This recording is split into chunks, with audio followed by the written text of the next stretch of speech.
आज के इस वीडियो में देखिए, आज हम पढ़ेंगे आवर्धन किसे कहते हैं या आवर्धन क्षमता किसे कहते हैं।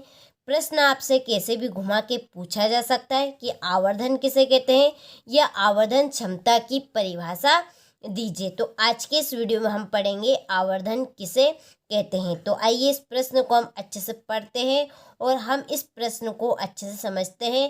देखिए 2 नंबर का आपका प्रश्न है और 2 नंबर आपके पक्के भी होने वाले हैं और चुटकियों में आपको यह प्रश्न कंप्लीट होगा। तो आइए हम जानते हैं कि आवर्धन क्या है। तो देखिए कौन से कीवर्ड है। तो देखिए पहला तो है प्रतिबिंब की लंबाई।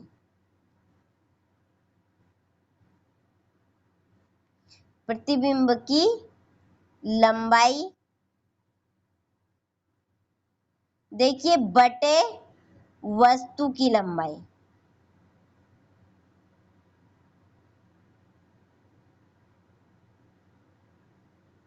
वस्तु की लंबाई के अनुपात को ही हम आवर्धन कहते हैं।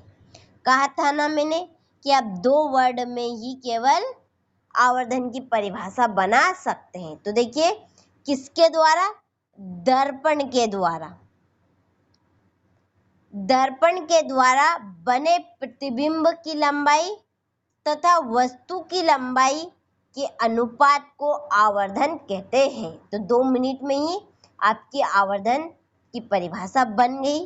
तो आप यहाँ से अच्छे से कंप्लीट कीजिएगा कि दर्पण के द्वारा बने प्रतिबिंब की लंबाई तथा वस्तु की लंबाई के अनुपात को ही आवर्धन कहते हैं।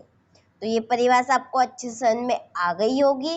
तो आप इस परिभाषा का अच्छे से स्क्रीनशॉट लीजिए और अच्छे से इस प्रश्न को कंप्लीट कीजिए। मैंने कहा था नहीं, आपको 2 मिनट में ही आवर्धन की परिभाषा कंप्लीट हो जाएगी। 2 नंबर आपके बिल्कुल पक्के